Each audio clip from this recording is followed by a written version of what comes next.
ओम श्री गंगाई नाथाय नमः। जय श्री गुरुदेव, जय श्री दादा गुरुदेव। आप सबका बहुत बहुत स्वागत है आज के सत्संग में। आवाज़ आज आप मुझे थोड़ा बताएं कैसी आ रही है। इनपुट वॉल्यूम थोड़ा कम है, हम सिलेक्ट। एक सेकेंड, अभी आप मुझे बताना कि आवाज़ जो है ये कैसी आ रही है, क्योंकि आज मैंने एक नया माइक लिया है और अभी अभी हो जाएगा तेज। देखो अभी तेज किया है, अभी आप सुन के बताओ। तो अभी एक माइक लिया है। ये माइक लिया था तो मैंने बढ़िया माइक लिया था, मंगवाया था ऑनलाइन अमेज़ोन से। लेकिन अमेज़ोन में जो कंपनी से लिया था वो कंपनी वाले ने थोड़ा सा चीटिंग कर दिया। उसने मुझे ऑर्डिनरी माइक भेज दिया और जो मैंने ऑर्डर किया था वो नहीं भेजा।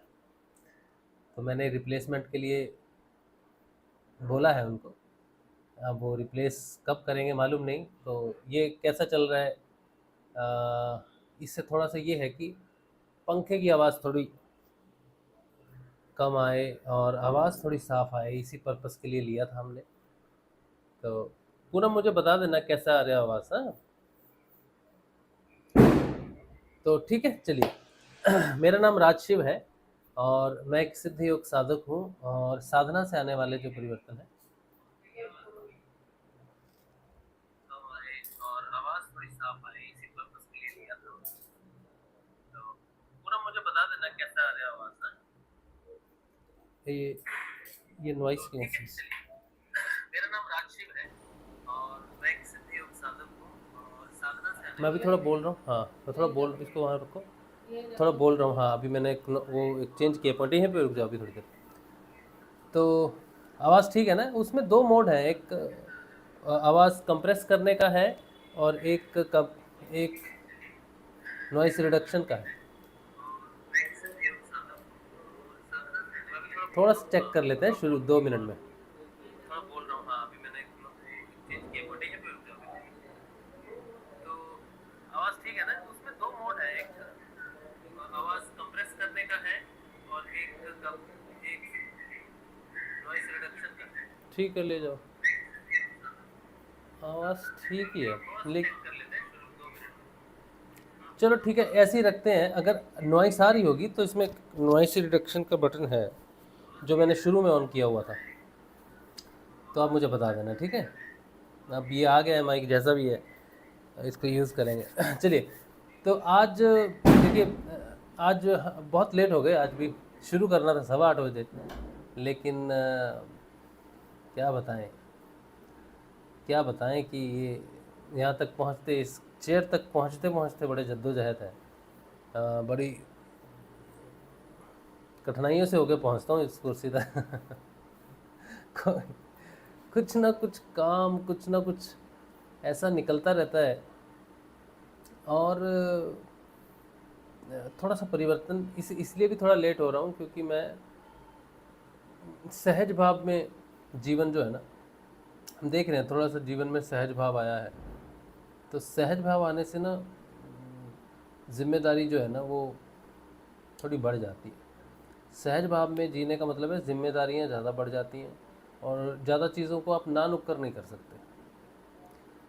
कभी कभी आप स्ट्रेट फॉरवर्ड बोल देते हैं कि मुझे ये नहीं करना, या मैं नहीं जानता, मैं नहीं ये करूँगा, या नहीं है, ऐसा नहीं है, हम नहीं करेंगे, कह देते ना हम कि हमारा काम नहीं, हम नहीं करेंगे। लेकिन सहज भाव में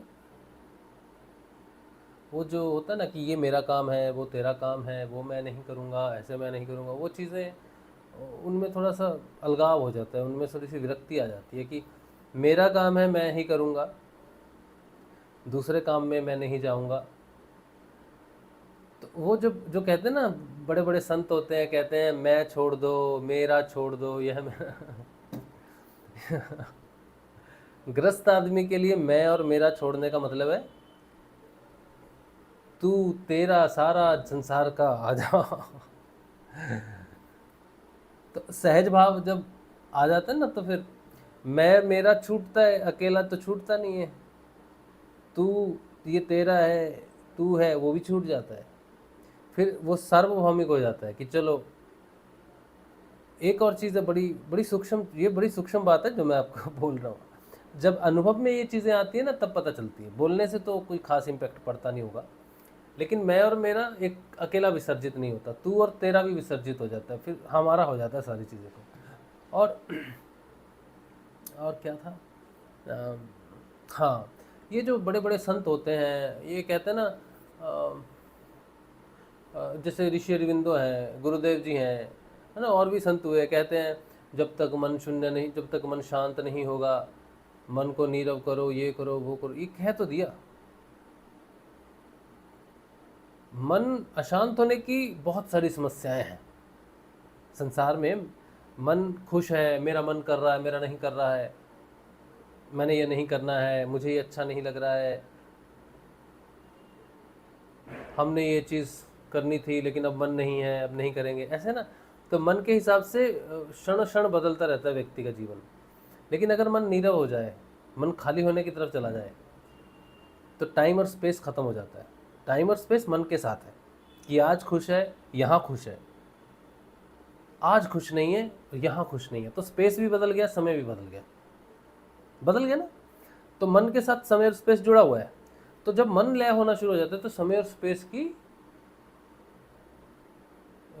महत्ता खत्म हो जाती है। यहाँ वहाँ तहाँ यथा कहीं भी कोई मतलब उतना फर्क नहीं पड़ता। और अब करना है, तब करना है, समय भी नहीं, स्पेस भी नहीं। तो बुद्धि जो है ना, ये थकती नहीं कभी भी। जब मन चलाता है जीवन को तो वो थक जाता है, कभी अति उत्साहित हो जाता है, कभी कुछ कभी कुछ कभी कुछ, तो उसमें ना ये ऊपर नीचे चलता रहता है काम। लेकिन जब मन समर्पण कर देता है बुद्धि को, बुद्धि निर्णय लेती है एक्यूरेट, है ना। मन ये नहीं देखती कि मन है कि नहीं है, आज है ना कल है ना सुबह है ना शाम है, मेरा है ना तेरा, कुछ नहीं देखती। वो तो साइंस है। बुद्धि इज वो साइंस की तरह काम करती है।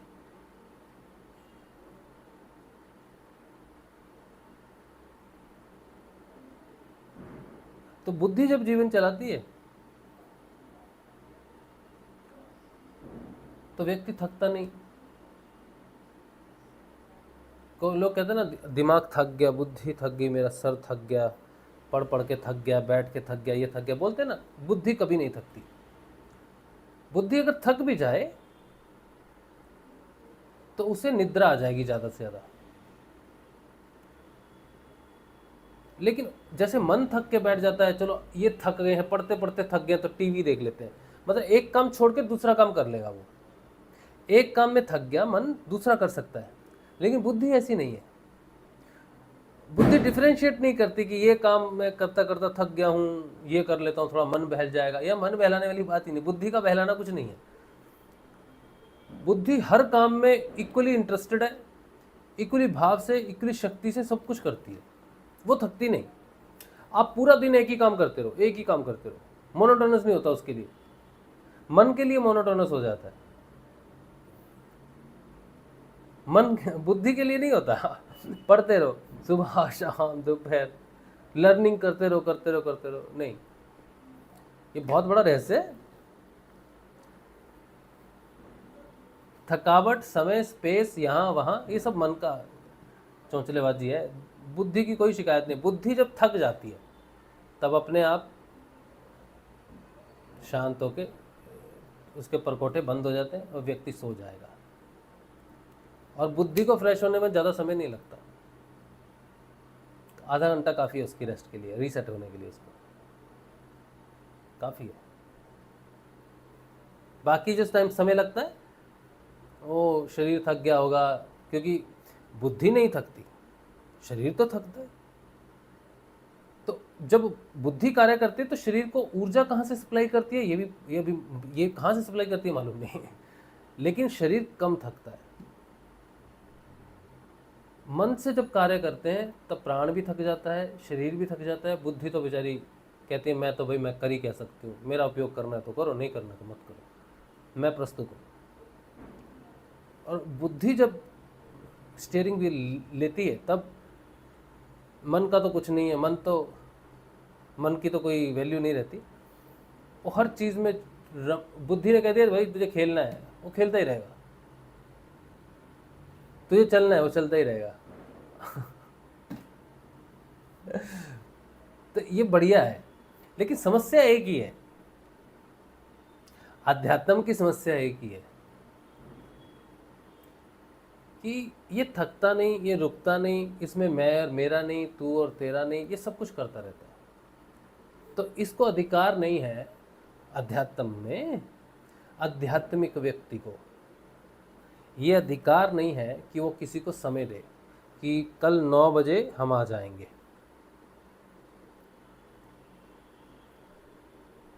आध्यात्मिक व्यक्ति का समय वो नहीं फिक्स कर सकता कि कल मैं 9 बजे करूँगा।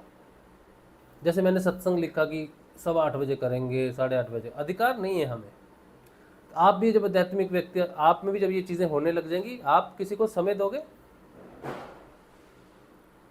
और ये नहीं कि आप लेट हो रहे, क्योंकि ये वहाँ तक उस समय तक पहुँचने के लिए बहुत सारे लोगों से इंटरेक्शन होती है, घर में इंटरेक्शन होती है, बाहर में इंटरेक्शन होती है, ये काम वो काम ऐसा काम, किसी को अपना काम दे नहीं सकते, किसी पर बोझ बन नहीं सकते, और किसी के कार्य को मना कर नहीं सकते।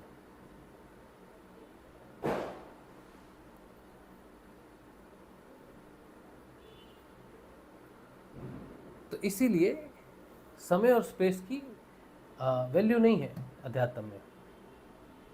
बंदे को पंक्चुअल होना चाहिए, सही समय पे उठता है। जो सही समय पे उठते हैं ना, सुबह 4 ही बजे उठते हैं, 4 बजे तो मतलब 4 ही बजे उठते हैं, वो भी भौतिकता में आ जाता है। स्वतंत्र व्यक्ति को तो मालूम ब्रह्म मुहूर्त का कोई मतलब ही नहीं है उसका। तो योग का जब योग होता है उसे ब्रह्म मुहूर्त कहते हैं। ब्रह्म का मतलब है योग, ब्रह्म अवस्था का मतलब है योग अवस्था, ब्रह्म मुहूर्त मतलब योग मुहूर्त।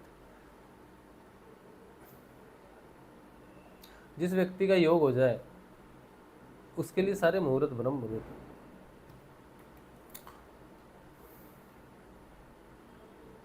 तो समय में बंधता नहीं, समय में बांध नहीं सकते, ना ही स्थान से बांध सकते। तो संतों की एक बात है, कहते हैं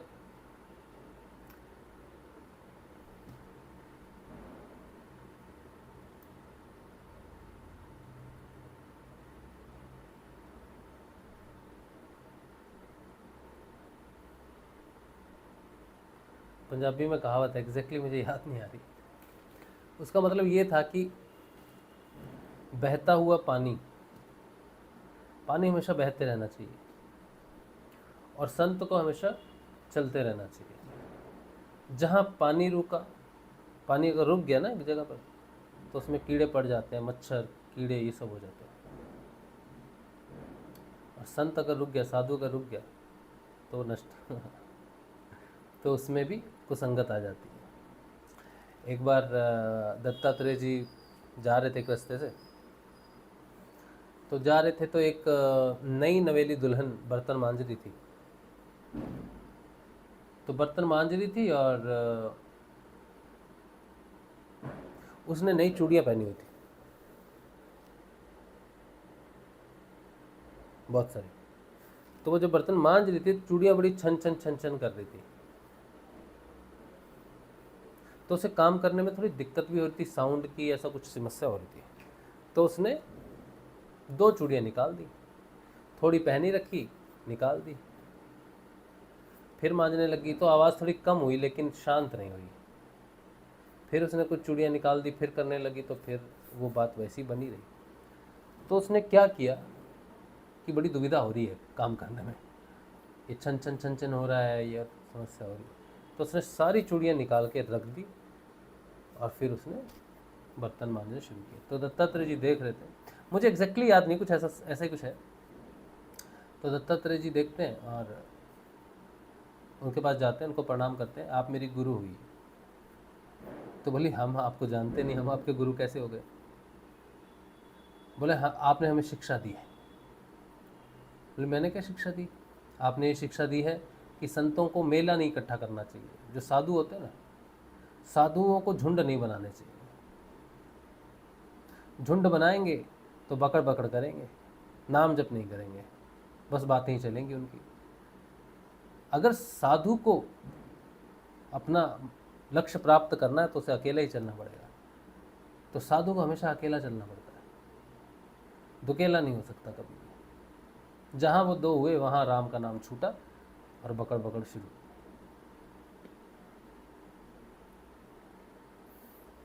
तो इस तरह से अध्यात्म में लोग कहते हैं कि परिवर्तन, मन शांत हो जाएगा, संतोष हो जाएगा, ये सही बात है, लेकिन स्वतंत्रता एक प्राइस टैग के साथ आती है। और भौतिकता जो है ये समय और स्पेस में बंधी हुई है। अगर कोई आध्यात्मिक व्यक्ति भौतिक जीवन में जीता है तो पूर्ण रूप से वो आध्यात्मिक, जब वो ग्रस्त जीवन में है, ग्रस्त जीवन में वो जिएगा तो थोड़े बर्तन खटकते ही हैं, थोड़ा समय और स्पेस जो है वो उसको परेशान करता ही है। हालांकि वो निर्भर नहीं है उस पर, लेकिन फिर भी वो समय के अधीन जो है ना, वो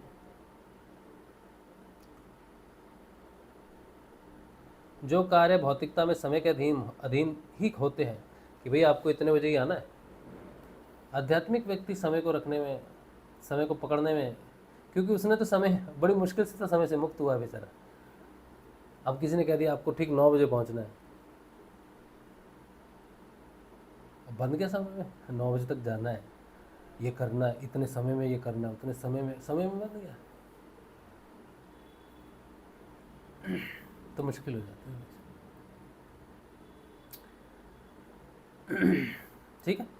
अच्छा, आज क्योंकि अब थोड़ा लेट तो है ही, मैंने ये सोचा था कि आज हम श्रीमद् भागवत का अध्ययन करेंगे सिर्फ, क्योंकि आज बहुत ही सुंदर चरित्र है, वो 3 अध्याय में है।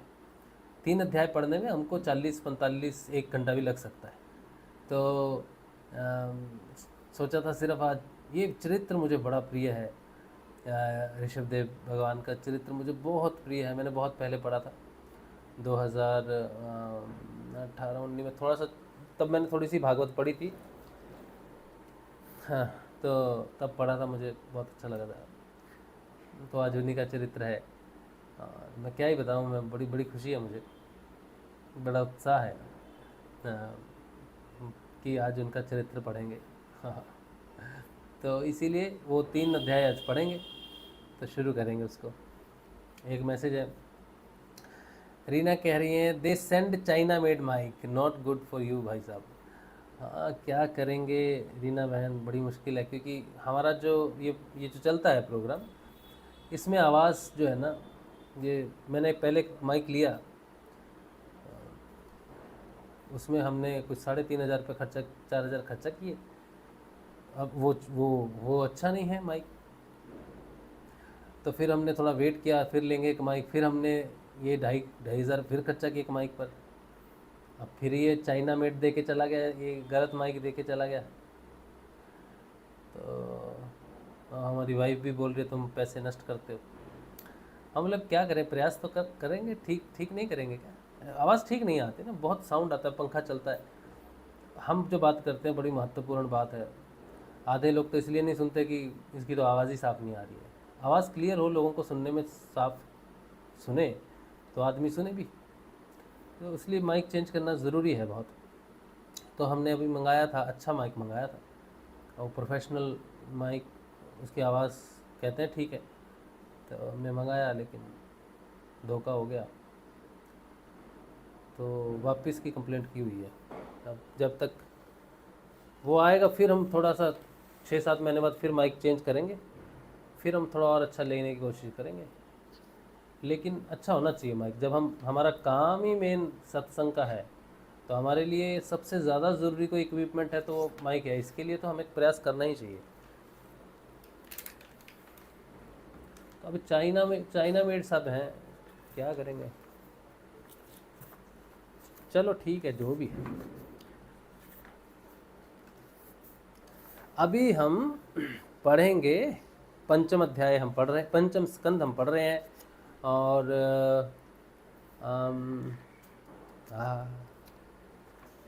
राजा नाभि का चरित्र हमने कल पढ़ा था और आज हम पढ़ेंगे चौथा अध्याय, ऋषभ देव जी का राज्य शासन। ठीक है, शुरू करते हैं। श्रीमद् भागवत श्री शुकसुधा सागर पंचम अध्याय। जय श्री गुरुदेव। चौथा अध्याय है पंचम स्कंद का ऋषभ देव जी का राज्य शासन। जय श्री गुरुदेव। श्री शुकदेव जी कहते हैं, राजन, नाभि नंदन के अंग जन्म से ही भगवान विष्णु के वज्र अंकुश आदि चिन्हों से युक्त थे। समता, शांति, वैराग्य और ऐश्वर्य आदि महाविभूतियों के कारण उनका प्रभाव दिनों दिन बढ़ता जाता था। यह देखकर मंत्री आदि प्रकृति वर्ग, प्रजा, ब्राह्मण और देवताओं की यह उत्कट अभिलाषा होने लगी कि ये ही पृथ्वी का शासन करें। उनके सुंदर और सुडोल शरीर, विपुल कीर्ति, तेज, बल, ऐश्वर्य, यश, पराक्रम और शूरवीरता आदि गुणों के कारण महाराज नाभि ने उनका नाम ऋषभ का अर्थ होता है श्रेष्ठ, ऋषभ रखा।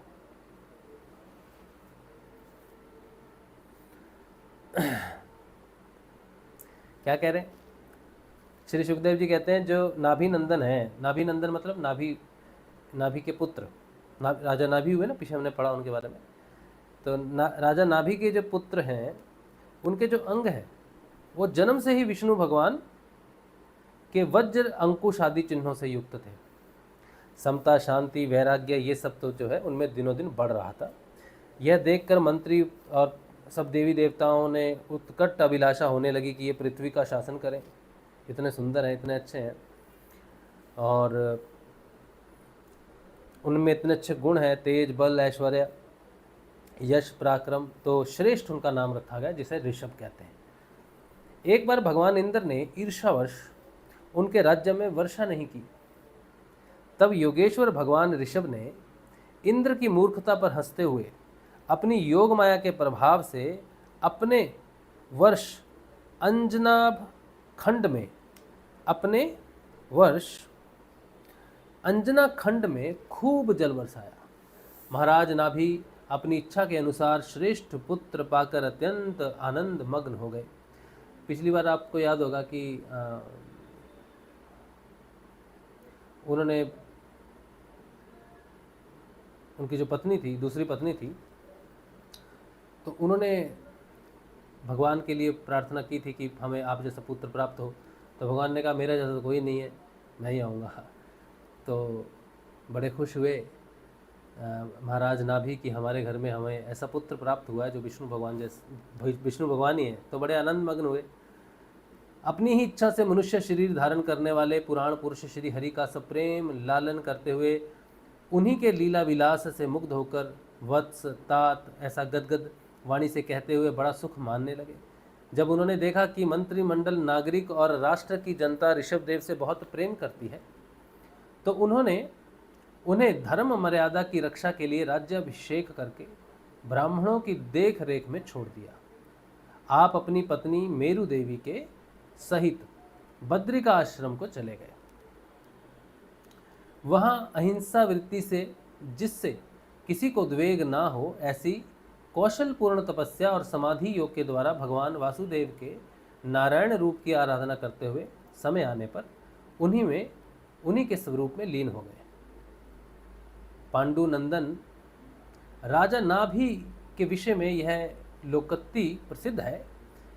राजऋषि नाभि के उदार कर्मों का आचरण दूसरा कौन पुरुष कर सकता है, जिनके शुद्ध कर्मों से संतुष्ट होकर साक्षात श्री हरि उनके पुत्र हो गए।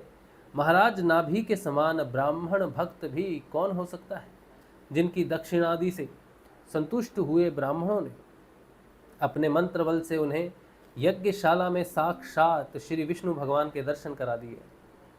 भगवान ऋषभदेव ने अपने देश अंजनाभ खंड को कर्म भूमि मानकर लोक संग्रह के लिए कुछ काल गुरुकुल में वास किया।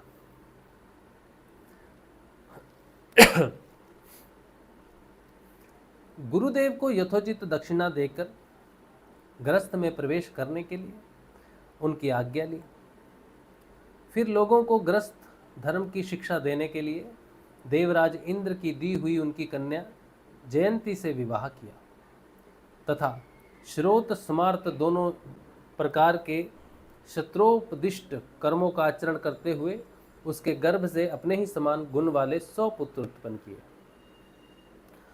उनमें महायोगी भरत जी सबसे बड़े और सबसे अधिक गुणवान थे।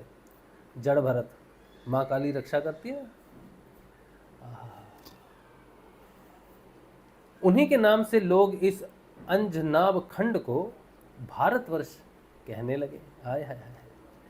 उनसे छोटे कुशाव्रत, इलाव्रत, ब्रह्माव्रत, मलय, केतु, भद्रसेन, इंद्रस्पृक, विदर्भ और कीकट, ये 9 राजकुमार शेष 90 भाइयों से बड़े एवं श्रेष्ठ थे। उनसे छोटे कवि, हरि, अंतरिक्ष, प्रबुद्ध, पिपलायन, आविर्होत्र, द्रुमिल, चमस और करभाजन, ये 9 राजकुमार भागवत धर्म का प्रचार करने वाले बड़े भगवत भक्त थे।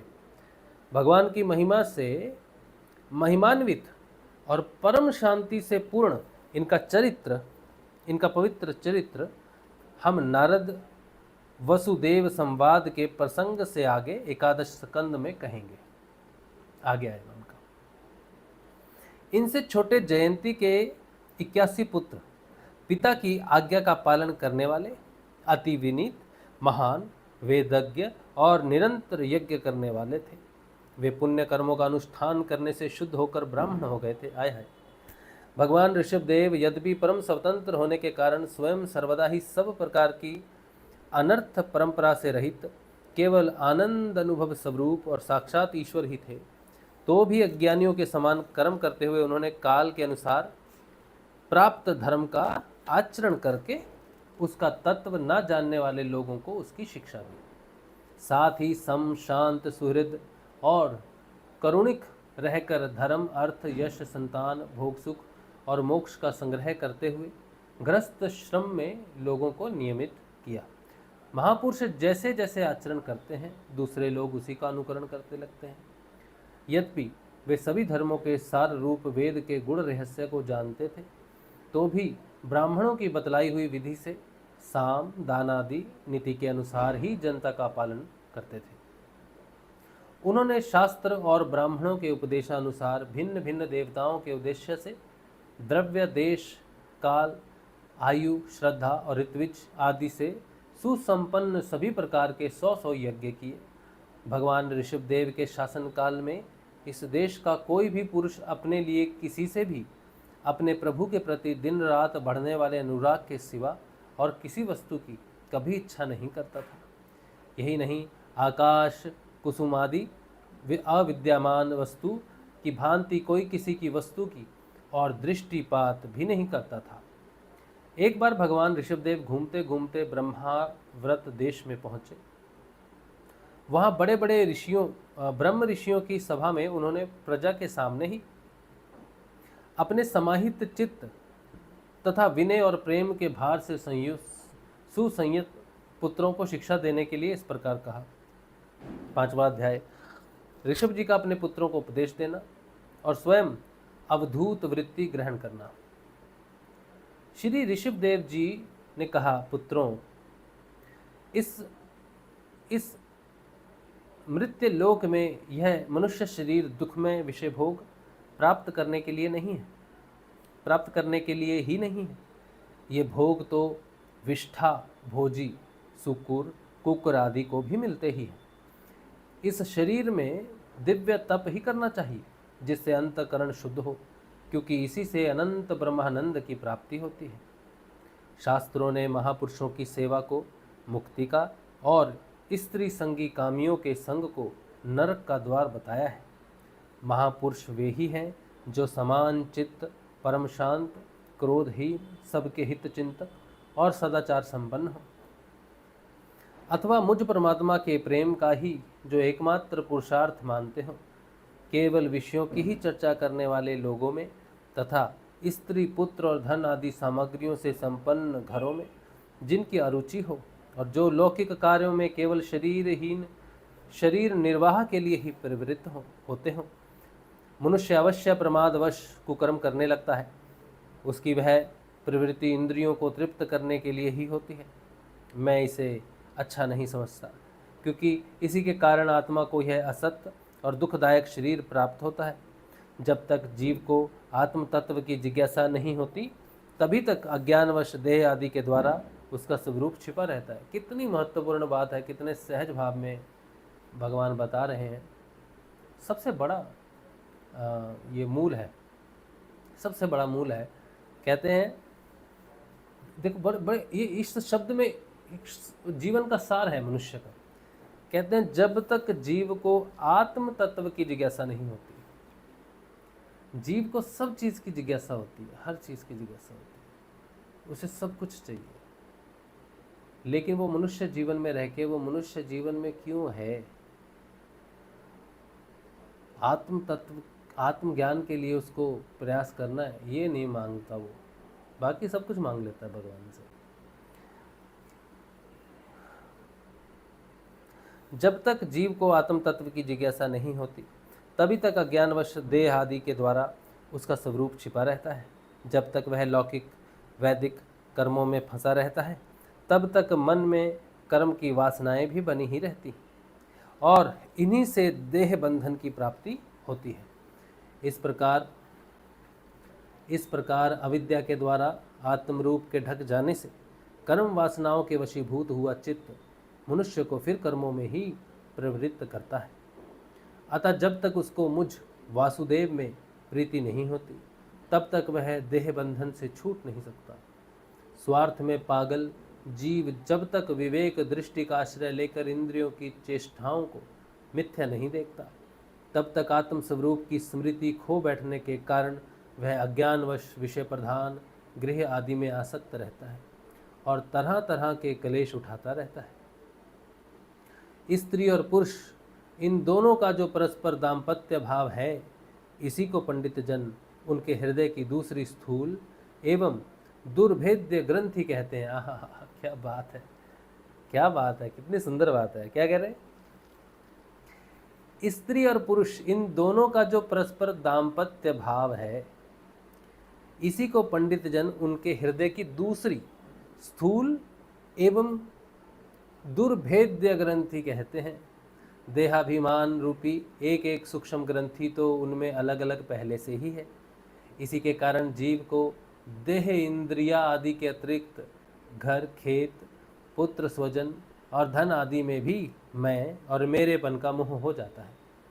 जिस समय कर्म वासनाओं के कारण पड़ी हुई इसकी यह दृढ़ हृदय ग्रंथि ढीली हो जाती है, उसी समय यह दाम्पत्य भाव से निवृत्त हो जाता है। आय हाय, क्या सुंदर है, क्या सुंदर बात है। कैसे वो प्रवृत्त से निवृत्त होता है, कितना सुंदर व्याख्या सरल भाव में उन्होंने कहा है। दाम्पत्य जीवन में रहता है, जब मैं और मेरेपन का मोह चला जाता है, जिस समय कर्म वासनाओं के कारण पड़ी हुई इसकी यह दृढ़ हृदय ग्रंथि ढीली हो जाती है, उसी समय यह दाम्पत्य भाव से निवृत्त हो जाता है। देखो संयुक्त तो नहीं, जो हमने सत्संग के शुरू में बात की थी ना, कि जब हमारा मैं और मेरा विसर्जित होता है, दाम्पत्य, मैं वही दाम्पत्य को लेके ही मैं ये बात कर रहा था कि हम लेट क्यों जाते हैं, कि मेरा काम है सत्संग करना, या मेरा काम ये है, मेरा काम वो करना, तो मुझे वो करना है। जब मैं और मेरा विसर्जित हो जाता है, तो तू और तेरा भी विसर्जित हो जाता है। जब मेरा कोई पर्टिकुलर काम नहीं रहता, तो तुम्हारा ही काम है वो भी नहीं रहता, हमारा हो जाता है सब कुछ। तो ग्रस्त जीवन में रहते हुए समय, स्थान, मैं, मेरा, तू, तेरा, ये सब लय हो जाता है। और ये ऋषभ भगवान यही कह रहे हैं कि जब ये भाव उत्पन्न होता है, तब हृदय की ग्रंथि, स्थूल ग्रंथि, वो ढीली होनी शुरू हो जाती है। तो सूक्ष्म ग्रंथि तो है अंदर हमारे, वो संसार के प्रति होगी, हाँ, पूरे संसार के प्रति। लेकिन एक स्थूल ग्रंथि, हमारा घर ही हमारा संसार है बोलते हैं ना। तो दाम्पत्य जीवन में दो संसार है। पहला संसार हमारा घर, जिसमें पति पत्नी है, संतान है, ये एक संसार है। और दूसरा संसार बाहर, संसार, बाहर है समाज, लोग, तो कितनी सुंदर बात है। और आज ये मैं तो हमेशा से यही मानता हूँ कि भगवान श्री गुरुदेव की प्रेरणा से जो सत्संग होता है वो हमेशा शुरू होता है पहले भाग से, पूर्वार्ध से, और बड़े संयोगवश वो उत्तरार्ध जब होता है सत्संग का तो उसी पॉइंट पे ही वो आता है। और आज भी देखो कितनी सुंदर बात है, 10 मिनट 19 मिनट मैंने बात की शायद शुरू में, 18-19 मिनट, और उसी बात को भगवान ऋषभ देव जो है बता रहे हैं।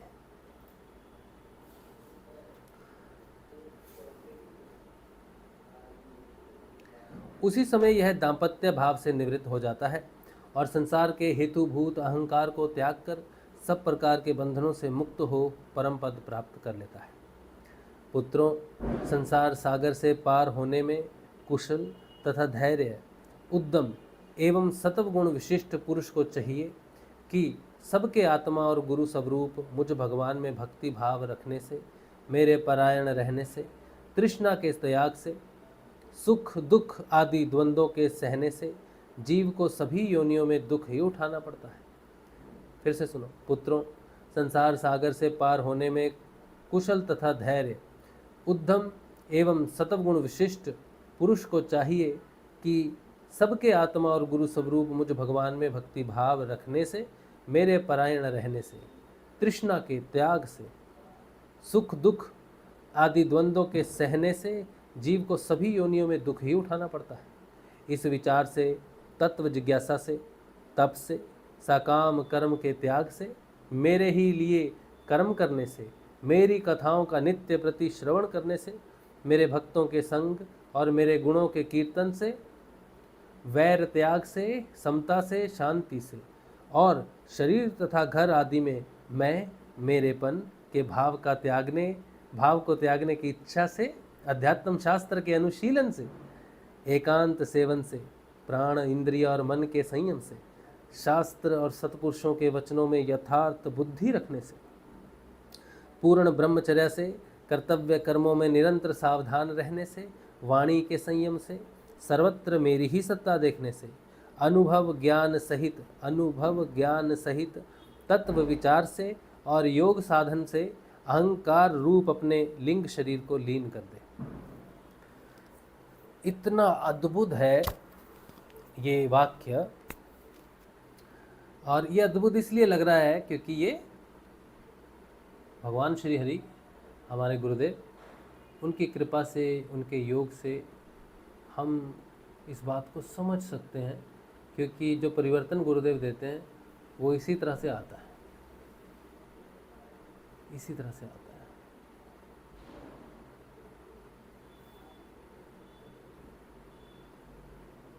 कितने सूक्ष्म रूप से हमारे जीवन में घटना घट रही है। और गुरुदेव कहते हैं कि ये सिद्ध योग है, कल्पतरु का अमर फल है, इससे जीते जी मोक्ष प्राप्त होता है। और आज का जो सत्संग है ये उसकी बिल्कुल गवाही देता है। 18-19 मिनट का सत्संग शुरू का, वो गुरु भगवान के नाम जप से, उनके योग से जो मैंने बात कही, जो मुझे अनुभव हो रहा है, जो मैं फील करता हूँ, वो मैंने गुरु भगवान के अनुसार उनके योग से कही। और ये श्रीमद् भागवत भी वही बात कह रही है कि उस तरह का परिवर्तन होने से, मैं और मेरापन का जब त्याग होने लग जाता है, उसमें तू और तेरा भी चला जाता है, समय और स्थान भी चला जाता है, तो व्यक्ति धीरे धीरे हृदय की ग्रंथि को खुलना शुरू होता है, ढीली हो जाती है उसकी ग्रंथि, खुलने लगती है और वो भगवान के तरफ बढ़ने लग जाता है। कितना सुंदर है, और सुंदर इसलिए भी ज़्यादा है कि सिर्फ पढ़ नहीं रहे, बल्कि जीवन में उस चीज़ को हम प्रवेश करता हुआ देख भी रहे हैं। बहुत महत्वपूर्ण है। गुरु भगवान का योग उत्कृष्ट योग है और अद्भुत है। भगवान श्री गुरुदेव का स्वरूप कल्पनातीत है, वो साक्षात परम ब्रह्म है जो हमें प्राप्त हुए हैं गुरुदेव के रूप में। क्योंकि भगवान स्वयं यही बात बोल रहे हैं जो गुरुदेव ने बोली है।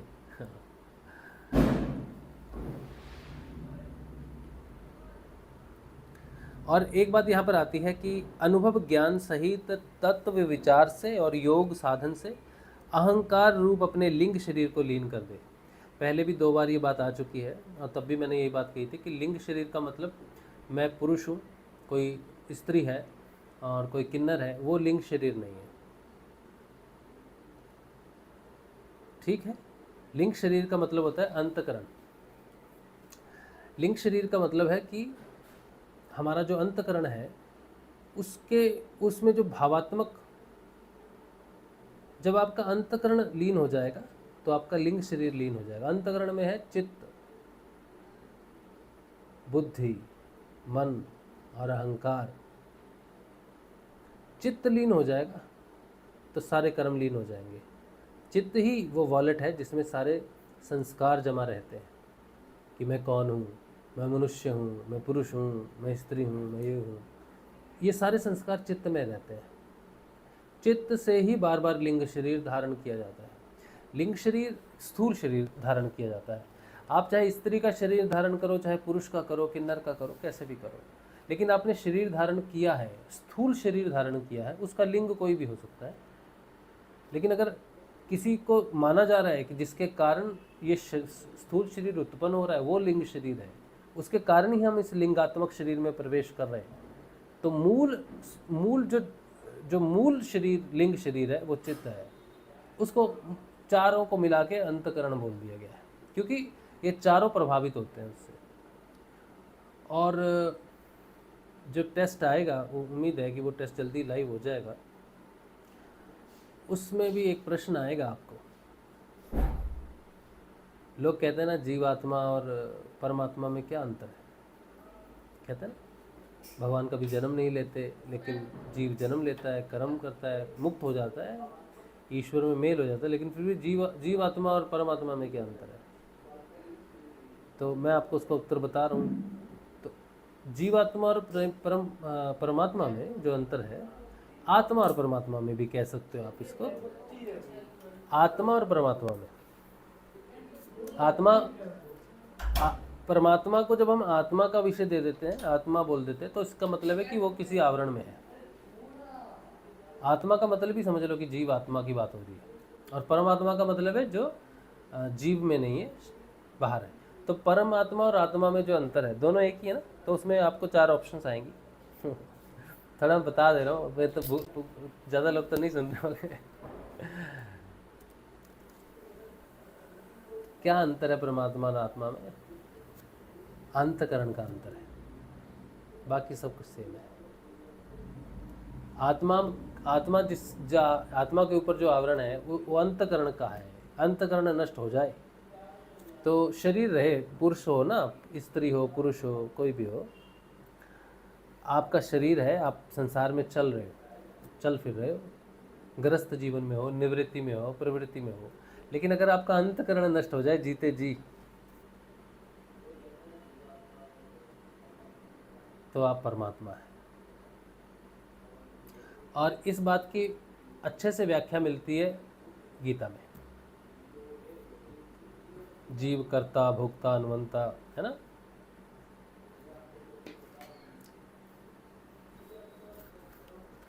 तेरहवें अध्याय में है शायद।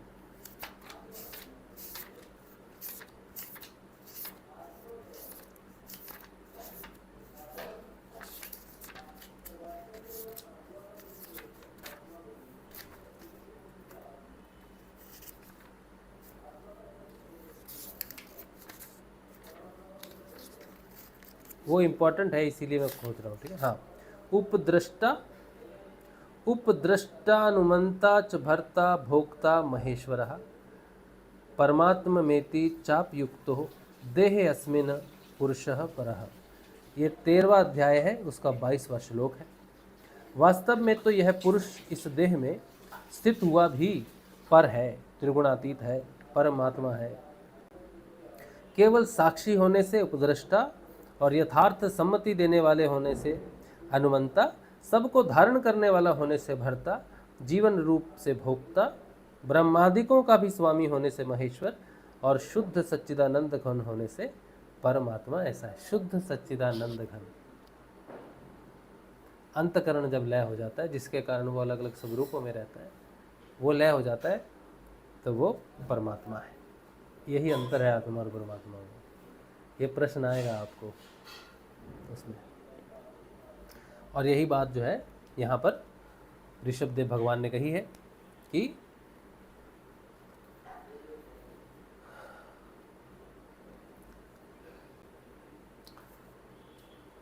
कि अनुभव ज्ञान सहित तत्व विचार से और योग साधना से अहंकार रूप अपने लिंग शरीर यानी कि अंतकरण को लीन कर दे।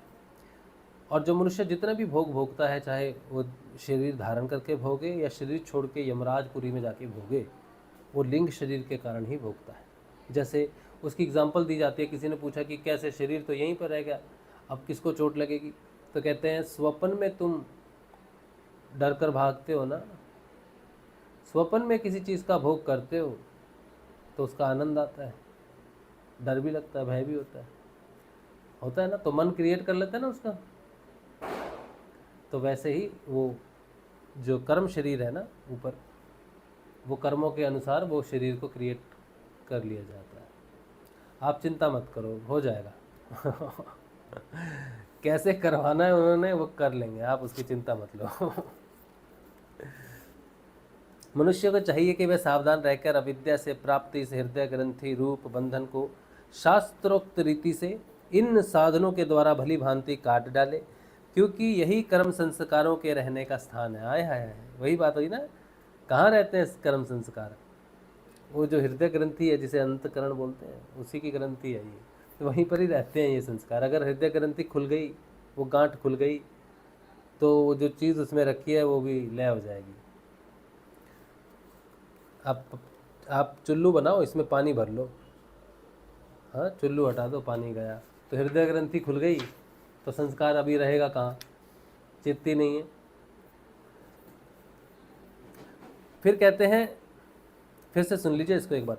मनुष्य को चाहिए कि वह सावधान रहकर अविद्या से प्राप्ति से हृदय ग्रंथि रूप बंधन को शास्त्रोक्त रीति से इन साधनों के द्वारा भली भांति काट डाले, क्योंकि यही कर्म संस्कारों के रहने का स्थान है। तदंतर साधन का भी परित्याग कर दे, साधन का भी परित्याग कर दे। जिसको मेरे लोक की इच्छा हो अथवा जो मेरे अनुग्रह की प्राप्ति को ही परम पुरुषार्थ मानते हो, वह राजा हो तो अपनी अबोध प्रजा को, गुरु अपने शिष्यों को और पिता अपने पुत्रों को ऐसी ही शिक्षा दे। अज्ञान के कारण यदि वे उस शिक्षा के अनुसार न चलकर कर्म को ही परम पुरुषार्थ मानते रहे, तो भी उन पर क्रोध न करकर उन्हें समझा बुझाकर कर्म में प्रवृत्त न होने दे। उन्हें विषयासक्ति युक्त काम्य कर्मों में लगाना तो ऐसा ही है जैसे किसी अंधे मनुष्य को जानबूझकर गड्ढे में ढकेल देना। इससे भला किस पुरुषार्थ की सिद्धि हो सकती है? तो जो लोग संसार पालन पोषण को ही मानते हैं कि यही मेरा कर्म योग है, यही मेरा संसार है, यही मेरा, तो उनके लिए ऋषभदेव बोल रहे हैं, बेटा समझ जाओ, अपना सच्चा कल्याण किस बात। और आजकल जो शिक्षा हम अपने बच्चों को देते हैं वो यही है जो ऋषभदेव मना करते हैं कि मत दो उनको। सिर्फ कर्मों में प्रवृत्त होने की, तुमने ये करना है, तुमने ये बनना है, बड़ा बनना, सक्सेसफुल होना, शादी करनी है, घर बनाना, इंजीनियर बनना, डॉक्टर बनना, आईपीएस करना है, यूएससी करना, जो भी करना है। क्या करोगे तुम जीवन में? कुछ नहीं कर पाओगे तुम जीवन में, दुनिया बड़ी तीखी है, तलवार है, ये है, वो है। ये जो हम बोल रहे हैं अपने बच्चों को, और ये नहीं कह रहे कि बेटा ध्यान लगना बड़ा ज़रूरी है, ध्यान ना लगा तो जीवन नष्ट हो जाएगा, फिर तू जो भी बन जा। तो ऋषभदेव यही बात कह रहे हैं कि अपने बच्चों को शिक्षा दो कि वो अपने अंतकरण की ग्रंथि को काटने का प्रयास करें, उस तरफ चले। अगर फिर भी वो संसारिक कर्मों में ही प्रवृत्त हो जाते हैं, फिर भी उन्हें समझा बुझा कर वापस लेके आओ, ज्ञान देकर वापस लेके आओ कि बेटा मत करो, जीवन का उद्देश्य मुक्ति है, मोक्ष है, अंतकरण के गांठ को खोलना, ध्यान में प्रवेश करना जीवन का उद्देश्य है। इधर आ जा बेटा।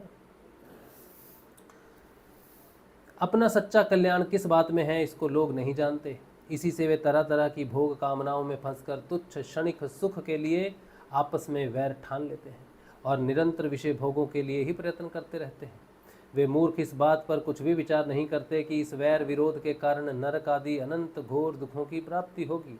गड्ढे में गिरने के लिए उल्टे रास्ते से जाते हुए मनुष्य को जैसे आँख वाला पुरुष उधर नहीं जाने देता, वैसे ही अज्ञानी मनुष्य को अविद्या में फंसकर दुखों की ओर जाते देखकर कौन ऐसा दयालु और ज्ञानी पुरुष होगा जो जान बूझकर भी उसे उसी राह पर जाने दे या जाने के लिए प्रेरणा करे। जो अपने प्रिय संबंधी को भगवत भक्ति का उपदेश देकर मृत्यु की फांसी से नहीं छुड़ाता, वह गुरु गुरु नहीं है, स्वजन स्वजन नहीं है, पिता पिता नहीं है, माता माता नहीं है, इष्ट देव इष्ट नहीं है और पति पति नहीं है। कितनी सुंदर बात है, कितनी सुंदर बात है। श्री स्वामीनारायण भगवान जी एक बार जब अपनी यात्रा पूरी करके जाते हैं अपने गुरु जी के पास, तो वो कहीं गए हुए हैं तो उनको पत्र लिखते हैं। स्वामीनारायण भगवान पत्र में लिखते हैं, जो मेरा सगा संबंधी है, जो भी मेरा सगा संबंधी है, चाहे मेरा भाई है, माता है, पिता है, बंधु है, कोई भी है, अगर उसके हृदय में हरि भक्ति नहीं है, अगर वो हरि की तरफ नहीं जा रहा, तो वो मेरा कुछ भी नहीं है। और यही बात ऋषभ देव कहते हैं कि जो तुम अगर परिवार में हो और तुम एक रास्ते पर चल रहे हो और तुम्हारा भाई, बंधु, प्रियजन, पति, पत्नी, बच्चा, कोई भी रिश्ता, नाता, दोस्त, बंधु उस तरफ नहीं जा रहा और तुम उसको नहीं बताते कि आजा इस रास्ते पर, आजा आजा आजा, तो तुम उस रिश्ते के अधिकारी तुम नहीं हो। मेरे इस अवतार शरीर का रहस्य साधारण जनों के लिए बुद्धि गम्य नहीं है। शुद्ध सत्व ही मेरा हृदय है, आय है, और उसी में धर्म की स्थिति है। मैंने अधर्म को अपने से बहुत दूर पीछे की ओर ढकेल दिया है। इसी से सत्पुरुष मुझे ऋषभ कहते हैं। तुम सब मेरे उस शुद्ध सत्व में हृदय से उत्पन्न हुए हो, इसलिए मत्सर छोड़कर अपने बड़े भाई भरत की सेवा करो। उसकी सेवा करना मेरा ही सेवा करना है। आय हाय हाय, क्या बात है। और यही तुम्हारा प्रजा पालन भी है। अन्य सब भूतों की उपेक्षा वृक्ष अत्यंत श्रेष्ठ है, उनसे चलने वाले जीव श्रेष्ठ हैं, और उनमें भी कीट आदि की उपेक्षा ज्ञान युक्त पशु आदि श्रेष्ठ हैं।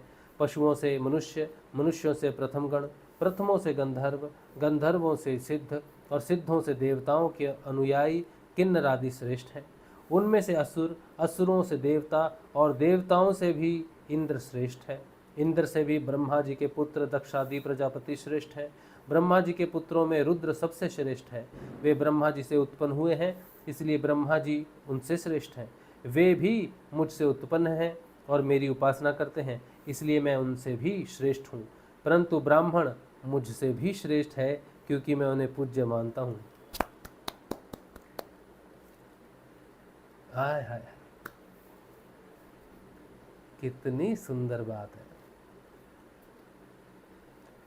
गुरु भगवान का जो लक्ष्य है इस संसार में, वो सबको ब्राह्मण बनाना है, सबको दीक्षा देकर द्विज बनाना है, गुरु भगवान का कार्य है। तो सोचो, भगवान हमारा जो परिवर्तन कर रहे हैं, किस स्तर पर कर रहे हैं, क्या स्तर भगवान गुरुदेव हमें दे रहे हैं। ऋषभ देव भगवान ने सारी गणना बता दी कौन किससे श्रेष्ठ है, और अंत में कहा मैं सबसे श्रेष्ठ हूं, लेकिन मुझसे भी श्रेष्ठ ब्राह्मण है, द्विज, जो आत्म रूप में जागृत हो, प्रतिष्ठित हो, आत्मा को श्रेष्ठ माना, परमात्मा को श्रेष्ठ माना। जो आत्म रूप में स्थित हो गया, जाग गया एक बार, फिर उसकी यात्रा पूर्ण होगी ही होगी, ऐसा भगवान श्री हरि गीता में कहते हैं। आगे चलते हैं। सभा में उपस्थित ब्राह्मणों को लक्ष्य करके कहते हैं, विप्रगण, दूसरे किसी भी प्राणी को मैं ब्राह्मणों के समान भी नहीं समझता, फिर उनसे अधिक तो मान ही कैसे सकता हूँ।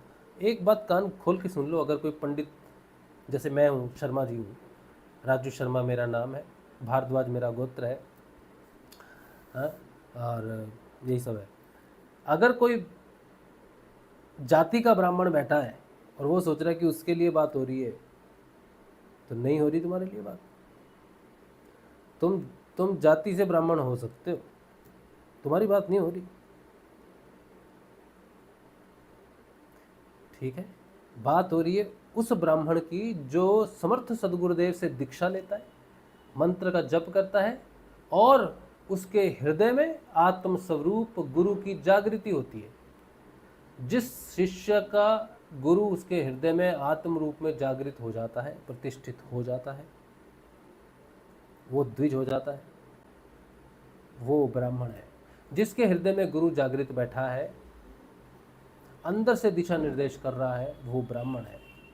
भगवान जिसके हृदय में प्रकट होते हैं, यदा यदा ही धर्मस्य ग्लानिर्भवति भारत अभ्युत्थानम धर्मस्य तदात्मानं सृजाम्यहम्। जहाँ भगवान अपने आप को सृजन करते हैं, जिस हृदय में भगवान स्वयं को सृजन करते हैं, जहाँ भगवान प्रतिष्ठित हैं, वो ब्राह्मण है। जातिवादी वादे का कोई काम नहीं है।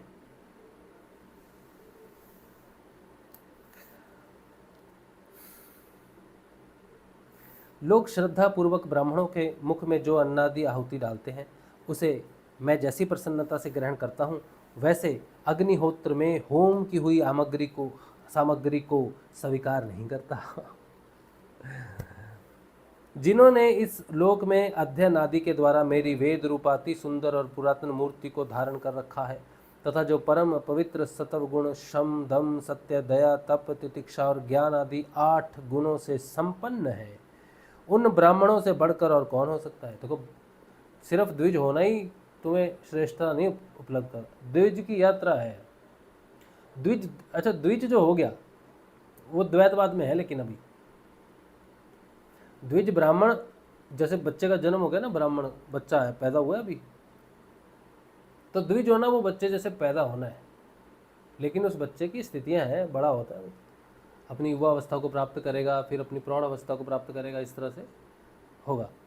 तो इसी तरह से जब जब साधक द्विज हो जाता है, तब उसमें आत्मा और परमात्मा का योग शुरू होता है बस।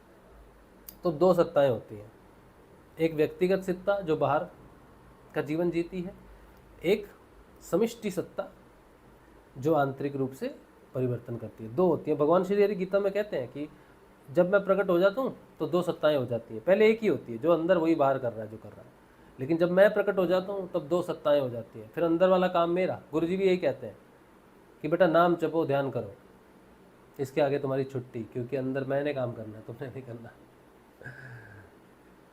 और जब दोनों का भेद खत्म हो जाता है, दोनों एक हो जाते हैं, अद्वैतवाद सिद्ध हो जाता है, फिर वो पूर्ण ब्रह्म या पूर्ण ब्राह्मण कह लो, परम ब्रह्म कह लो, ब्राह्मण कह लो, जहाँ वो एक हो गया, अंदर वाली सत्ता और बाहर वाली सत्ता, जहाँ अंदर वाली सत्ता में लय होगी, बाहर और अंदर सारे भेद खत्म हो जाएंगे, तब वो ब्राह्मण हो गया पूर्ण, जिसकी बात ऋषभदेव भगवान कर रहे हैं। समझे?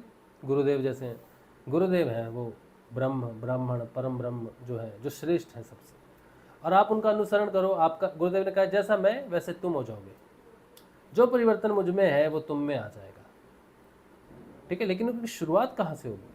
मूल रूप से शुरुआत होगी अजप जाप से, लेकिन जो योग अजप जाप लग गया तो मतलब फिर तो होना ही है।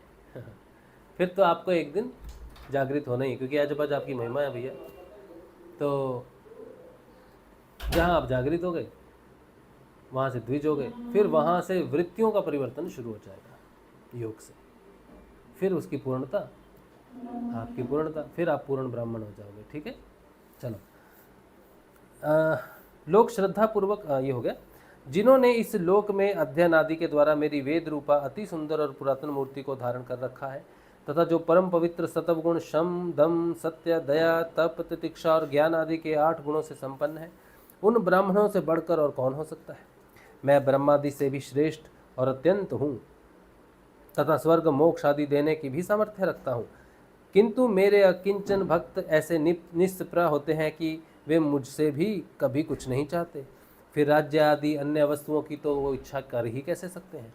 पुत्रों, तुम संपूर्ण चराचर भूतों को ही मेरा ही शरीर समझकर शुद्ध बुद्धि से पद पद पर उनकी सेवा करो, यही मेरी सच्ची पूजा है। मन वचन दृष्टि तथा अन्य इंद्रियों की चेष्टा को साक्षात फल मेरा इस प्रकार का पूजन ही है। इंद्रियों की चेष्टाओं का साक्षात फल मेरा इस प्रकार का पूजन ही है। इसके बिना मनुष्य अपने को महामोह में काल पाश से छुड़ा नहीं सकता। श्री सुखदेव जी कहते हैं, राजन, ऋषभदेव जी के पुत्र यद्यपि स्वयं ही सब प्रकार सुशिक्षित थे, तो भी लोगों को शिक्षा देने के उद्देश्य से महाप्रभावशाली परम सुहृद भगवान ऋषभ ने उन्हें इस प्रकार उपदेश दिया। ऋषभ देव जी के 100 पुत्रों में भरत सबसे बड़े थे।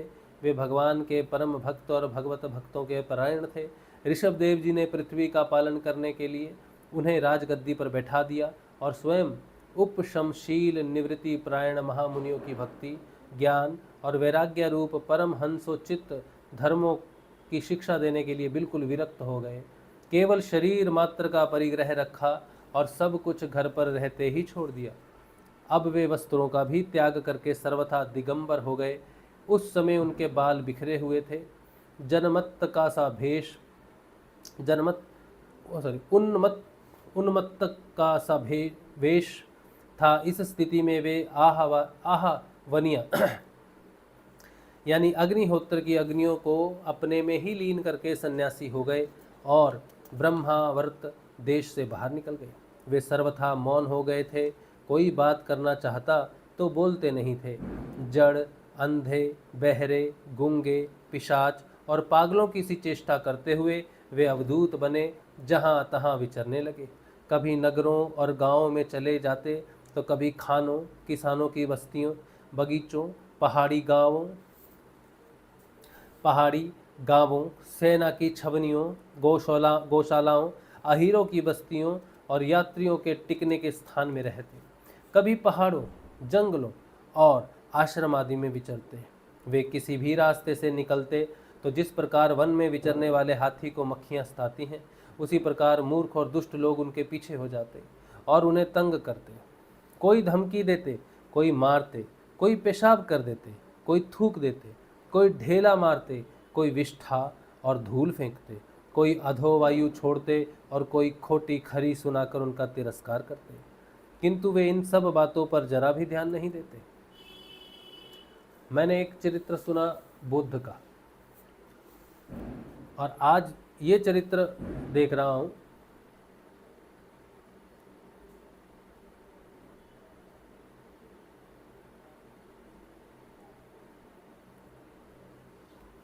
जो बुद्ध से श्रेष्ठ है ऐसा तो कहना सही नहीं है। कोई किसी से श्रेष्ठ उस प्रकार से नहीं कहना चाहिए। हम जैसे लोगों को तो ये शोभा भी नहीं देता है। सामान्य मनुष्य को ऐसी बातें करना शोभा नहीं देता है। लेकिन ये जो बात यहाँ पर लिखी है, ये बताती है कि कितना क्षमाशील ईश्वर है। मैं आपको ये जो बात लिखी है ना, एक बात आती है मुसलमानों में, एक बात आती है जो बहुत मशहूर है। मुसलमानों में क्या कहते हैं? ला इलाही इल्लल्लाह, है ना? ला इलाही इल्लल्लाह रहमत रसूल अल्लाह, मोहम्मद रसूल अल्लाह भी बोलते हैं, अल्लाह भी बोलते हैं। लेकिन रहमत रसूल अल्लाह वो मुझे ज़्यादा सूटेबल लगता है। तो वो वैसे तो वो इस चीज़ को ये कहते हैं कि अल्लाह के बिना किसी को भी कोई भी पूजनीय नहीं है, ऐसा माना जाता है। ला इलाही मतलब ला इलाज जैसे बोला जाता है, बिना इलाज के, वैसे ही अल्लाह के बिना किसी दूसरे को पूजना कोई पूजने योग्य नहीं है। और उसकी पहचान क्या है? अल्लाह की पहचान क्या है? कि वो परम दयालु है, रहमान मतलब जिसके हृदय में, जिसमें बहुत दया है, दया का सागर है वो, बस यही उसकी पहचान है। अल्लाह की पहचान अगर देखी जाए तो दया का सागर है। वो किसी को आहत नहीं करता, किसी भी कारण नहीं करता। लेकिन अभी तो ये तो उल्टा चलता है ना? उल्टा चलता है ना कि जो अल्लाह को नहीं मानेगा वो काफिर है, उसको मार दो, काट दो, ऐसी शिक्षा है।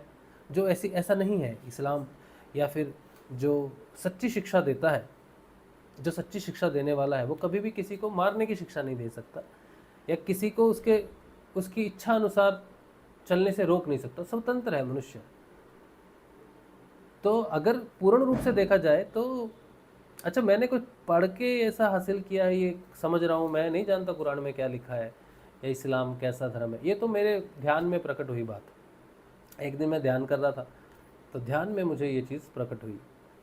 तब मैंने इस पर थोड़ा सा शोध किया कि ये जो मेरे मुंह से निकला है या फिर जो मैं जान रहा हूँ कि क्या है।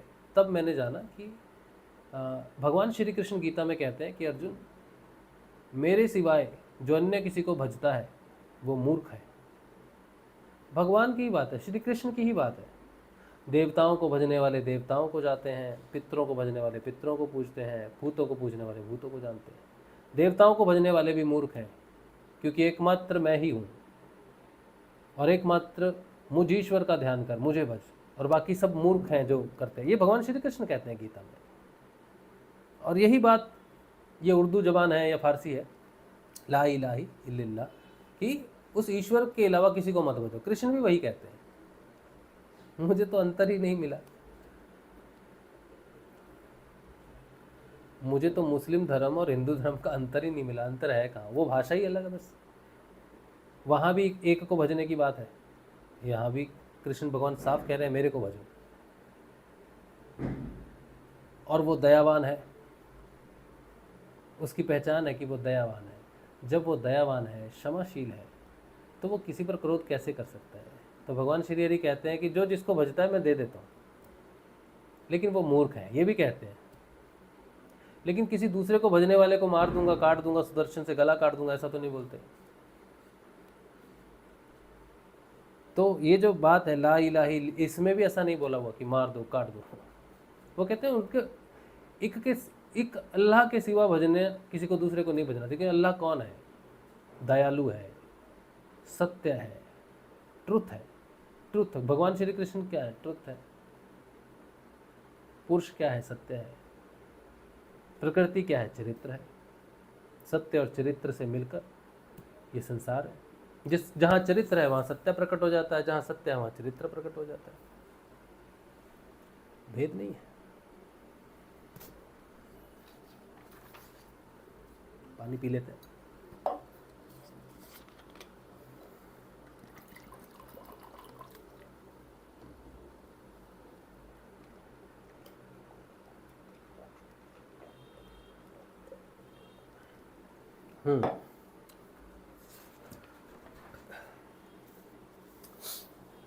तो देखो उनके साथ क्या हरकत कर रहे हैं लोग, लेकिन फिर भी देखो वो क्षमाशील है, भगवान है ना।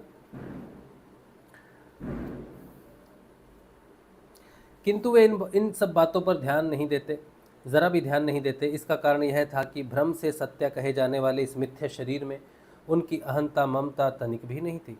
वे कार्य कारण रूप संपूर्ण प्रपंच के साक्षी होकर अपने परमात्म स्वरूप में ही स्थित थे।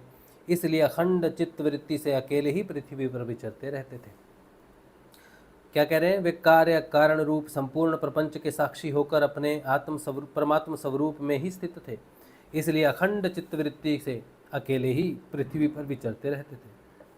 यद्यपि उनके हाथ, पैर, छाती, लंबी लंबी बाहें, कंधे, गले और मुख आदि अंगों की बनावट बड़ी ही सुकुमार थी। उनका स्वभाव से ही सुंदर मुख स्वाभाविक मधुर मुस्कान से और भी मनोहर जान पड़ता था। नेत्र नवीन कमल दल के समान बड़े ही सुहावने, विशाल एवं कुछ लाली लिए हुए थे। उनकी पुतलियां शीतल एवं संताप हारिणी थी। उन नेत्रों के कारण वे बड़े मनोहर जान पड़ते थे। कपोल, कान और नासिका छोटे बड़े ना होकर समान एवं सुंदर थे, तथा उनके स्फुट हास्य युक्त मनोहर मुखारबिंद की शोभा को देखकर पूर्ण नारियों के चित्त में कामदेव का संचार हो जाता था। तथापि उनके मुख के आगे जो भूरे रंग की लंबी लंबी घुंघराली लटें लटकती रहती थीं, उनके महान भार और अवधूतों के समान धूली धूसरित देह के कारण वे ग्रहग्रस्त मनुष्य के समान जान पड़ते थे। जब भगवान ऋषभदेव ने देखा कि यह जनता योग साधना में विघ्न रूप है और इससे बचने का उपाय भी भत्स वृत्ति से रहना ही है, विभत्स वृत्ति से रहना ही है, तब उन्होंने अजगर वृत्ति धारण कर ली। कौन सी वृत्ति? अजगर वृत्ति। क्या है वो? अब सुनो। वे लेटे ही लेटे खाने पीने, चबाने और मलमूत्र त्याग करने लगे। वे अपने त्यागे हुए मल में लोट लोट कर शरीर को उससे सान लेते, किंतु उनके मल में दुर्गंध नहीं थी, बड़ी सुगंध थी, और वायु उस सुगंध को लेकर उनके चारों ओर 10 योजन तक सारे देश को सुगंधित कर देती थी। इसी प्रकार गौ, मृग और काक आदि की वृत्तियों को स्वीकार कर वे उन्हीं के समान कभी चलते हुए, कभी खड़े खड़े, कभी बैठे हुए और कभी लेटे लेटे ही खाने पीने और मल मूत्र का त्याग करने लगते थे। परीक्षित, परमहंसों को त्याग के आदर्श की शिक्षा देने के लिए इस प्रकार मोक्षपति भगवान ऋषभदेव ने कई तरह की योग चर्याओं का आचरण किया। वे निरंतर सर्वश्रेष्ठ महान आनंद का अनुभव करते रहते थे। उनकी दृष्टि में निरुपाधिक रूप से संपूर्ण प्राणियों के आत्मा और आत्म स्वरूप भगवान वासुदेव से किसी प्रकार का भेद नहीं था। इसलिए उनके सभी पुरुषार्थ पूर्ण हो चुके थे। उनके पास आकाश गमन, मनोजवित्व, मन की गति के समान ही शरीर का भी इच्छा करते ही सर्वत्र पहुंच जाना, अंतर्धान, परकाया प्रवेश, दूसरे के शरीर में प्रवेश करना, दूर की बात सुन लेना और दूर के दृश्य देख लेना आदि सब प्रकार की सिद्धियां अपने आप ही सेवा करने को आईं, परंतु उन्होंने उनका मन से आदर या ग्रहण नहीं किया। देख लिया आपने भगवान का चरित्र, इसीलिए ये चरित्र जो है हमें बहुत पसंद है। छठा अध्याय, तीसरा अध्याय भी भगवान ऋषभदेव के बारे में ही है, वो भी पढ़ेंगे। ऋषभदेव जी का देह त्याग। अब उन्होंने देह त्याग कैसे किया? राजा परीक्षित ने पूछा, भगवान, योग रूप वायु से प्रज्वलित हुई ज्ञान अग्नि से जिनके राग आदि कर्म बीज दग्ध हो गए हैं, उन आत्मा राम मुनियों को दैववश यदि स्वयं ही अणिमा आदि सिद्धियां प्राप्त हो जाएं, तो वे उनके राग द्वेष आदि क्लेश का कारण तो किसी प्रकार हो नहीं सकती। फिर भगवान ऋषभ ने उन्हें स्वीकार क्यों नहीं किया? हाँ, कुछ लोग सोचते हैं ना, हम में से हम साधक हैं ना, तो हमें सिद्धियां प्राप्त होंगी। गुरुदेव ने ऐसा कहा है कि सिद्धियां तो आएंगी। तो ऋषभदेव भगवान को भी सिद्धियां प्राप्त हुई क्योंकि योग मार्ग में है। तो राजा परीक्षित पूछ रहे हैं, जब वो तो निवृत्त हैं, कोई डरने की बात नहीं है, फिर भी उन्होंने सिद्धियों को ग्रहण नहीं किया, ऐसा क्यों? श्री सुखदेव जी ने कहा, तुम्हारा कहना ठीक है, किंतु संसार में जैसे चालाक व्याध अपने पकड़े हुए मृग का विश्वास नहीं करते, उसी प्रकार बुद्धिमान लोग इस चंचल चित्त का भरोसा नहीं करते। ऐसा ही कहा भी है, इस चंचल चित्त से कभी मैत्री नहीं करनी चाहिए। इसमें विश्वास करने से ही मोहिनी रूप में फंसकर महादेव जी का चिरकाल का संचित तप क्षीण हो गया था। जैसे व्यभिचारिणी स्त्री जार पुरुष को अवकाश देकर उनके द्वारा अपने में विश्वास रखने वाले पति का वध करा देती है। क्या बोल रहे? जैसे व्यभिचारिणी स्त्री जार पुरुषों को अवकाश देकर उनके द्वारा अपने में विश्वास रखने वाले पति का वध करा देती है। इसका मतलब ये है कि एक स्त्री है जिसका पति है, लेकिन उसका रोमांस बाहर चल रहा है किसी दूसरे व्यक्ति के साथ, या दूसरे व्यक्ति के साथ उसने रोमांस कर लिया, एक्स्ट्रा मैरिटल अफेयर, और उस व्यक्ति से अपने ही पति को मरवा दिया। वह विचार नहीं, ऐसी स्त्री के वर्णन आ गया है।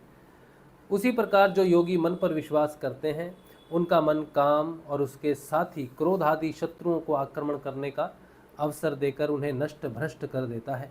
काम, क्रोध, मद, लोभ, मोह और भय आदि शत्रुओं का तथा कर्म बंधन का मूल तो यह मन ही है। इस पर कोई भी बुद्धिमान कैसे विश्वास कर सकता है? इसी से भगवान ऋषभदेव यद्यपि इंद्र आदि सभी लोकपालों के भी भूषण स्वरूप थे, तो भी वे जड़ पुरुषों की भांति अवधूतों के से विविध वेश, भाषा और आचरण से अपने ईश्वरीय प्रभाव को छिपाए रहते थे। अंत में उन्होंने योगियों को देह त्याग की विधि सिखाने के लिए अपना शरीर छोड़ना चाहा। वे अपने अंतकरण में अभेद रूप से स्थित परमात्मा को अभिन्न रूप से देखते हुए वासनाओं की अनुवृत्ति से छूटकर लिंग देह के अभिमान से भी मुक्त होकर उपराम हो गए। इस प्रकार लिंग देह के अभिमान से मुक्त भगवान ऋषभदेव जी का शरीर योग माया की वासना से केवल अभिमान आभास के आश्रय ही इस पृथ्वी तल पर विचरता रहा।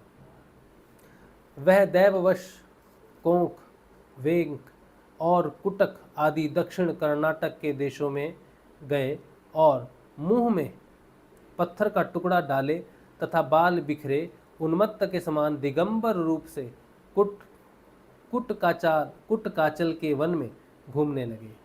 इसी समय झंझावात झकझोरे हुए बांसों के घर्षण से प्रबल दावाग्नि धधक उठी और उसने सारे वन को अपनी लाल लाल लपेटों में लेकर ऋषभदेव जी के सहित भस्म कर दिया। राजन, जिस समय कलयुग में अधर्म की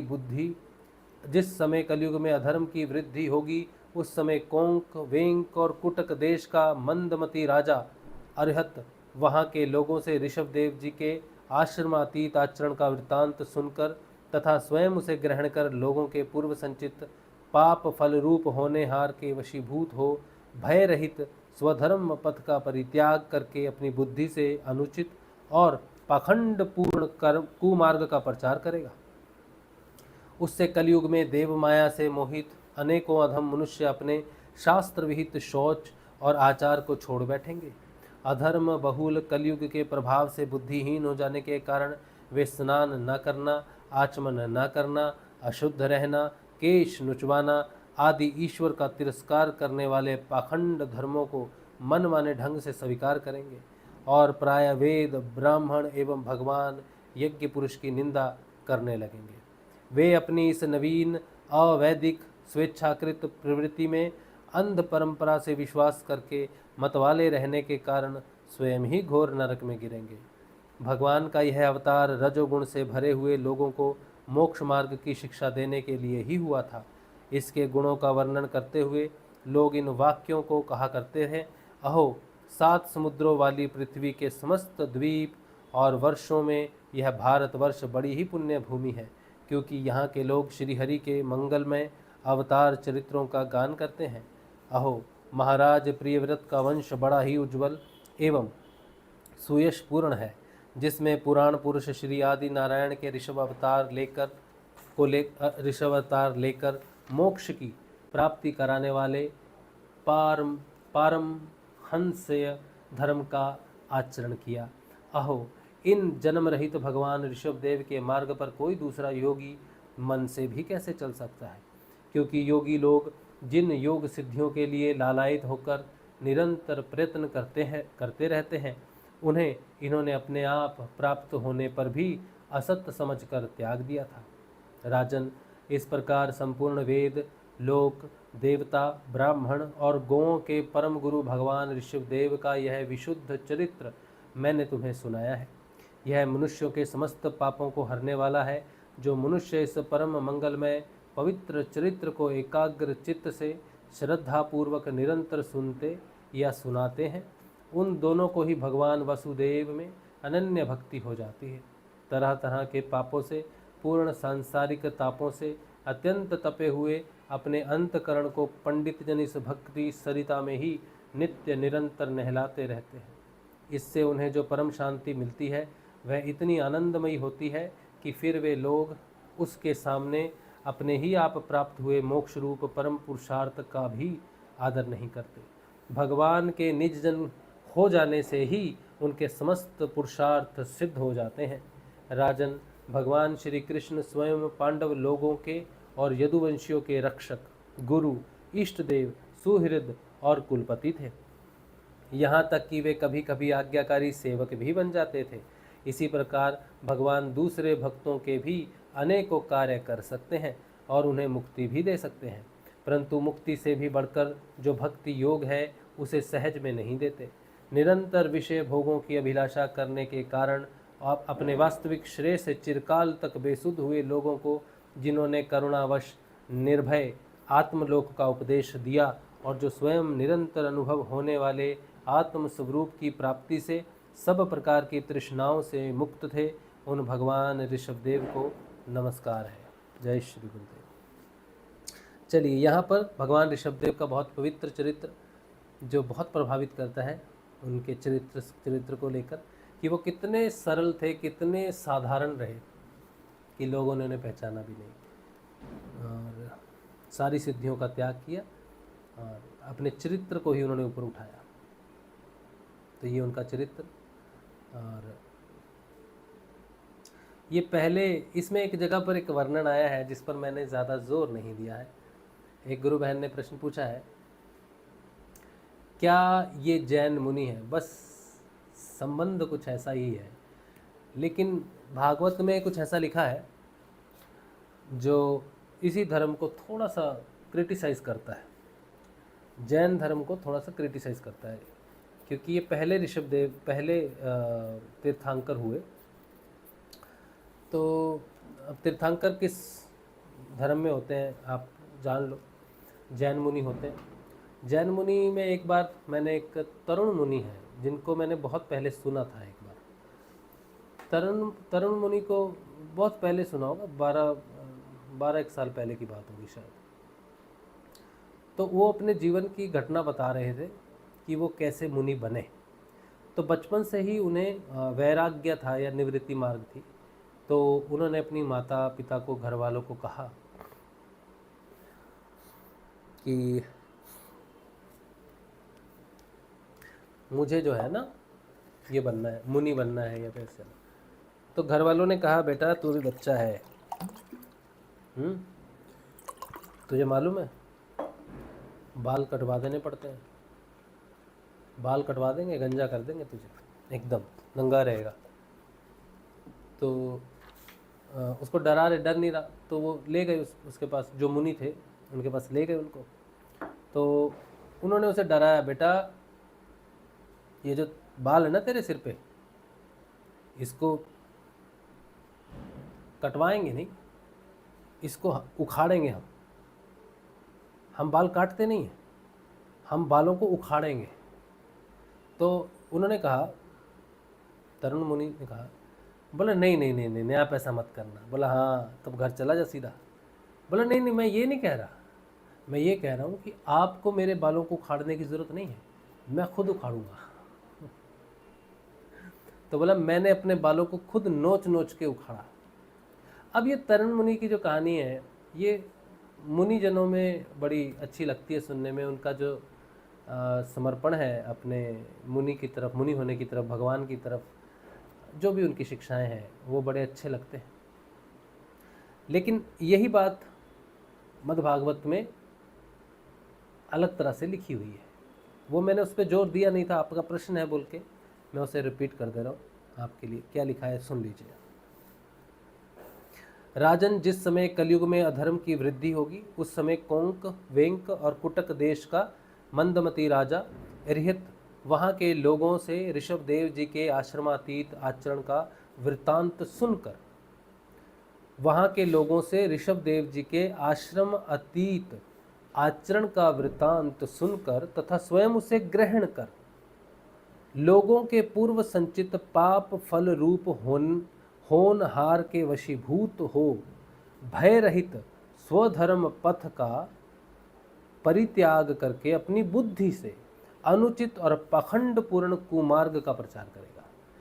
वो राजा क्या करेगा, वो प्रभावित तो होगा ऋषभदेव जी से, लेकिन समस्या ये होगी कि वो पूर्व संचित पाप उसे ग्रहण कर लोगों के पूर्व, क्योंकि वो राजा है तो लोगों का भी पाप उसे लग रहा है शायद, पूर्ण उसे ग्रहण कर लोगों के पूर्व संचित पाप फल रूप होनहार के वशीभूत हो भय रहित हो जाएगा और स्वधर्म पथ का परित्याग कर देगा और बुद्धि से अनुचित और पाखंड पूर्ण कुमार्ग का प्रचार करेगा। फिर अपनी बुद्धि से अपनी बुद्धि लगा देगा धर्म में कि ऐसा होना चाहिए, वैसा होना चाहिए, और वो कुमार्ग पर चल पड़ेगा और कुमार्ग का प्रचार करने लगेगा। ऋषभदेव जी का नहीं होगा। वो क्या होगा उससे कलयुग में देव माया से मोहित अनेकों अधम मनुष्य अपने शास्त्र विहित शौच और आचार को छोड़ देंगे।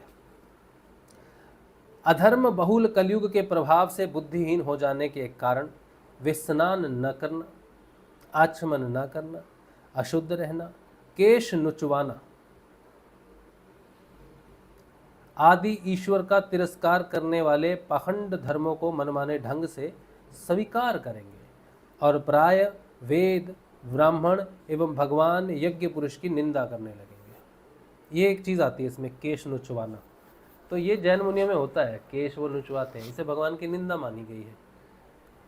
अब बाकी हम किसी की धर्म की निंदा नहीं करते हैं, इसीलिए मैंने इसको ध्यान नहीं दिया था इस पार्ट पर, क्योंकि हमें इस चीज़ में जाना नहीं चाहिए। अब जो जैसा है भगवान उसको सदमति देंगे ज़रूर, और जिसका भाव सच्चा होता है भगवान उसे ग्रहण कर ही लेते हैं। बस इतना ही मैं कहूँगा। तो ये ऋषभदेव भगवान का जो चरित्र है ये यहाँ पूर्ण होता है, और कल हम आगे पढ़ेंगे। जड़ भरत जी का चरित्र आएगा उसके आगे, जो बहुत ही सुंदर है। और कोई प्रश्न? संजीव शर्मा जी कह रहे हैं क्या उनको भी श्राप उन्हीं को लगता है जो आत्म जागृत हो? या असुरों को श्राप क्यों नहीं लगता पर देवताओं को लगा? वैसे तो श्राप जो है ये तब लग सकता है जैसे जल है ना, तो जल नीचे गिरता है, तो कोई व्यक्ति चेतना में ऊपर हो, ऊपर का मतलब एक थ्रेशोल्ड तो उसने पार कर लिया है, उसकी वाणी में सत्य आ गया है, जिसकी वाणी में सत्य आ गया है और जिसे ये तपस्या है उसकी कि वो अपनी तपस्या से दुख और सुख को हटा सके, तो ऐसे लोग श्राप दे सकते हैं। भगवान श्री कृष्ण को भी श्राप लगा, गांधारी माँ ने श्राप दिया था भगवान श्री कृष्ण को, 32 वर्षों बाद तुम्हारा परिवार नष्ट हो जाएगा। तो हुआ, भगवान श्री कृष्ण को बड़े श्राप लगे। तो भगवान श्री कृष्ण को श्राप तो क्या ही लगेगा, भगवान तो घटनाक्रम भगवान ने घटाना है, किसी प्रकार से अपना कार्य करना है तो किसी न किसी माध्यम से करवा देते हैं। तो श्राप की महिमा भी मेरे ख्याल से कर्म को ही फल देती है। किसी के जीवन में अचानक कुछ घटनाएं होनी है तो वो श्राप के द्वारा फलित होती है। इंसान अपने ही फल को भोगता है, कोई किसी का हित कर नहीं सकता। राजा परीक्षित को जाने का समय था और मद्भागवत का अध्ययन उसको 7 दिनों में ही करना था, यही उसका कर्म का फल था। जब उसने अपना कोई भी पीछे मद्भागवत के लिए, जैसे भगवान श्री कृष्ण की 16,000 पत्नियों के लिए जो व्यवस्था की थी, उसके कारण उन्हें प्राप्त होना था अंतिम समय में श्रीमद् भागवत का अध्ययन, तो उनकी मृत्यु वैसे ही आई, उस फल में आई कि उन्हें कम से कम श्रीमद् भागवत का स्मरण मिले, तो वो श्राप के माध्यम से फलित हुआ। कोई किसी को कुछ नहीं दे सकता है, कुछ भी नहीं, कुछ भी नहीं। जो कर्म आप करोगे उसी का फल आपको मिलेगा। ये भगवान की बड़ी शानदार, बड़ी सुंदर व्यवस्था है, इसे बदला नहीं जा सकता, इसीलिए डरना नहीं चाहिए, डरना नहीं चाहिए। लोग ब्लैक मैजिक करते हैं, काला जादू टूना करते हैं, डरना नहीं चाहिए आपको। आपके कर्म भोग में नहीं है तो कितना भी बड़ा कोई भी तपस्वी कुछ भी कर ले, श्री हरि आपकी रक्षा के लिए खड़े हो जाएंगे, डरना नहीं चाहिए। तो ये चीज़ें कर्म प्रारब्ध के कारण फलित होती हैं, ऐसा फाइनल मानना चाहिए मेरे हिसाब से। बाकी तो हरि ही जाने। हाँ, चलो ठीक। आज का सत्संग श्री गुरुदेव के श्री चरणों में रखते हैं। कल मिलेंगे हम लोग, कल के ध्यान में और कल के सत्संग में। जय श्री गुरुदेव, जय श्री दादा।